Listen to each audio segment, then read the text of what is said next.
Ajaran Syekh Siti Jenar tentang Al-Fatihah. Menurut Syekh Siti Jenar, bahwa Al-Fatihah adalah termasuk salah satu kunci sahnya orang yang menjalani laku manunggal atau ngibadah. Maka seseorang wajib mengetahui makna mistik surat Al-Fatihah. Karena menurut Syekh Siti Jenar, lafal Al-Fatihah disebut lafal yang paling tua dari seluruh sabda sukma. Inilah tafsir mistik Al-Fatihah Syekh Siti Jenar. Bis, kedudukannya ubun-ubun. Milah, kedudukannya rasa. Ar-Rahman Ar-Rahim, kedudukannya penglihatan atau lahir batin. Alhamdu, kedudukannya hidupmu atau manusia. Lillahi, kedudukannya cahaya. Rabbil Alamin, kedudukannya nyawa dan napas. Ar-Rahman Ar-Rahim, kedudukannya leher dan jakun. Maliki, kedudukannya dada. Yu'midin, kedudukannya jantung atau hati. Yaka, kedudukannya hidung. Na'budu, kedudukannya perut. Wa iya nasta'in, kedudukannya dua bahu. Ihdinas, kedudukannya sentil atau pita suara. Syirata, kedudukannya lidah. Mustaqim, kedudukannya tulang punggung atau ula-ula. Syirotolazina, kedudukannya dua ketiak. An'amta, kedudukannya budi manusia. Alaihim, kedudukannya tiangnya atau pancering hati. Goiril, kedudukannya bungkusnya nurani. Makdubi, kedudukannya rempela atau ampedu. Alaihim, kedudukannya dua betis. Walabdolin, kedudukannya mulut dan perut atau paneda. Amin, kedudukannya penerima. Tafsir mistik Syekh Siti Jenar tetap mengacu kepada manunggaling Kawula Gusti, sehingga baik badan wadah manusia sampai kedalaman rohaninya dilambangkan sebagai tempat masing-masing dari lafal surat Al-Fatihah. Tentu saja pemahaman itu disertai dengan penghayatan fungsi tubuh. Seharusnya masing-masing dikaitkan dengan makna surahi dalam masing-masing lafaz. Maka akan ditemukan kebenaran tafsir tersebut. Apalagi kalau sudah disertai dengan pengalaman rohani atau spiritual yang sering dialami. Konteks pemahaman yang diajukan Syekh Siti Jenar adalah bahwa Al-Quran merupakan kalam yang berarti pembicaraan. Jadi sifatnya adalah hidup dan aktif. Maka taksir mistik Syekh Siti Jenar bukan semata harfiah. Namun di samping tafsir kalimat, Syekh Siti Jenar juga menghadirkan tafsir mistik yang bercorak menggali makna di balik simbol yang ada. Dalam hal ini, huruf, kalimat, dan makna historis.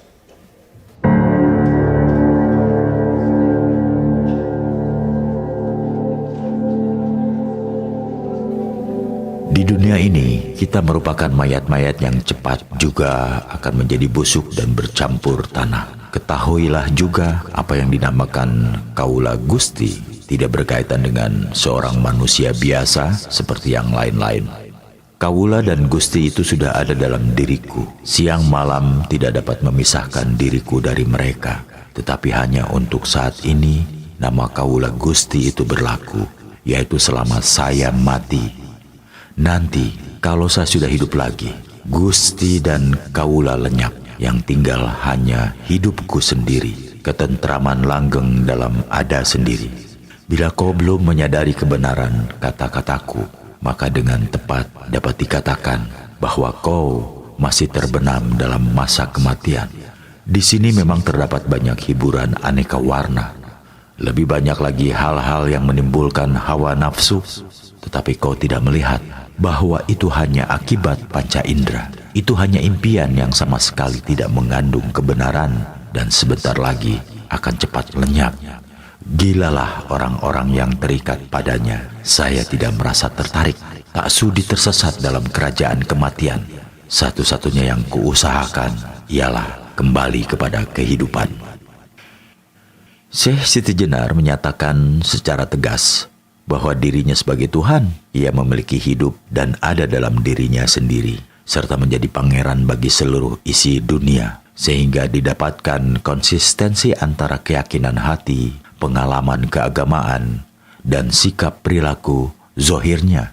Juga ditekankan satu hal yang selalu tampil dalam setiap ajaran Syekh Siti Jenar, yaitu pendapat bahwa manusia selama masih berada di dunia ini sebetulnya mati. Baru sesudah ia dibebaskan dari dunia ini akan dialami kehidupan sejati. Kehidupan ini sebenarnya kematian. Ketika manusia dilahirkan, badan hanya sesosok mayat karena ditakdirkan untuk sirna. Dunia ini adalah alam kubur, di mana roh suci terjerat badan wadah yang dipenuhi oleh berbagai goda nikmat yang menguburkan kebenaran sejati dan berusaha mengubur kesadaran ingsun sejati.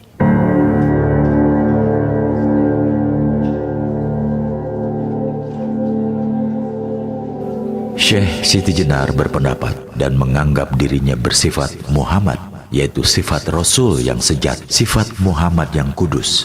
Ia berpendapat juga bahwa hidup itu bersifat baru dan dilengkapi dengan panca indera. Panca indera ini merupakan barang pinjaman yang jika sudah diminta oleh empunya akan menjadi tanah dan membusuk, hancur lebur, bersifat najis. Oleh karena itu, panca indera tidak dapat dipakai sebagai pedoman hidup. Demikian pula budi, pikiran, angan-angan, dan kesadaran berasal dari panca indera, tidak dapat dipakai sebagai pegangan hidup. Akal dapat menjadi gila, sedih, bingung, lupa tidur, dan seringkali tidak jujur. Akal itu pula yang siang malam mengajak dengki, bahkan merusak kebahagiaan orang lain. Dengki dapat pula menuju perbuatan jahat, menimbulkan kesombongan, untuk akhirnya jatuh dalam lembah kenistaan, sehingga menodai nama dan citranya. Kalau kamu ingin berjumpa dengan dia, saya pastikan kamu tidak akan menemuinya, karena Kiai Ageng berbadan sukma, mengheningkan puja gaib, yang dipuja dan yang memuja, yang dilihat dan melihat, yang bersabda sedang bertutur, gerak dan diam bersatu tunggal. Nah, buyung yang sedang berkunjung lebih baik kembali saja. Ini adalah pandangan Syekh Siti Jenar tentang psikologi dan pengetahuan. Menurut Syekh Siti Jenar, sumber ilmu pengetahuan itu terdiri atas 3 macam: panca indera, akal nalar, dan intuisi atau wahyu. Hanya saja panca indera dan nalar tidak bisa dijadikan pedoman pasti. Hanya intuisi yang berasal dari orang yang sudah manunggalah yang betul-betul diandalkan sebagai pengetahuan. Oleh karenanya, konsistensi dengan pendapat tersebut, Syekh Siti Jenar menegaskan bahwa baginya Muhammad bukan semata sosok utusan fisik yang hanya memberikan ajaran isian secara gelondongan dan setelah wafat tidak memiliki fungsi apa-apa kecuali hanya untuk diimani. Justru Syekh Siti Jenar menjadikan pribadi Rasulullah Muhammad sebagai roh yang bersifat aktif. Dalam memahami konsep syafaat, Syekh Siti Jenar berpandangan bahwa syafaat tidak bisa dinanti dan diharap kehadirannya kelak di kemudian hari. Justru syafaat Muhammad hanya terjadi bagi orang yang menjadikan dirinya Muhammad, memuhammadkan diri dengan keseluruhan sifat dan asmanya. Rahasia asma Allah dan asma Rasulullah adalah bukan hanya untuk diimani, tetapi harus merasuk dalam pribadi, menyatu tubuh dan rasa. Itulah perlunya Nur Muhammad untuk menjadi cahaya dengan sang cahaya, dan itu semua bisa terjadi dalam proses manunggaling kawula Gusti.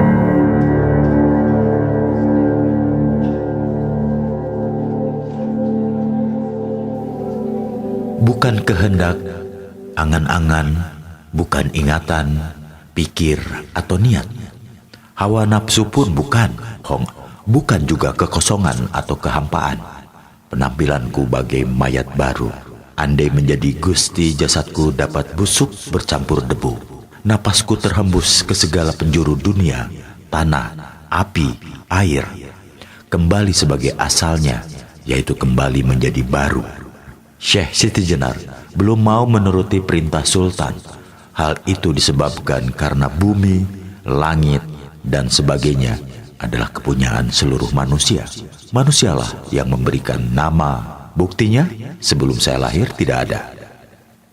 Syekh Siti Jenar menghubungkan antara alam yang diciptakan Allah dengan konteks kebebasan dan kemerdekaan manusia. Kebebasan alam mencerminkan kebebasan manusia. Segala sesuatu harus berlangsung dan mengalami hal yang natural atau alami, tanpa rekayasa, tanpa pemaksaan irodat dan kodrat. Maka ketidakmauannya memenuhi panggilan sultan dikarenakan dirinya hanyalah milik dirinya sendiri.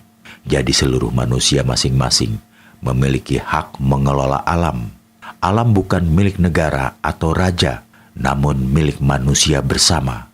Maka setiap orang harus memiliki dan diberi hak kepemilikan atas alam. Ada yang harus dimiliki secara private dan ada juga yang harus dimiliki secara kolektif. Dari ujangan Syekh Siti Jenar tersebut juga diketahui bahwa hakikat seluruh alam semesta adalah tajaliyat Tuhan atau penampakan wajah Tuhan. Adapun mengenai alam yang kemudian memiliki nama, bukanlah nama yang sesungguhnya.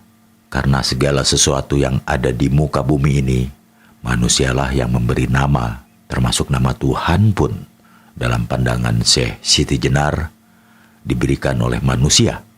Dan nama-nama itu seluruhnya akan kembali kepada sang pemilik nama yang sesungguhnya. Memang nama itu perlu, namun jangan sampai menjebak manusia hanya untuk memperdebatkan nama.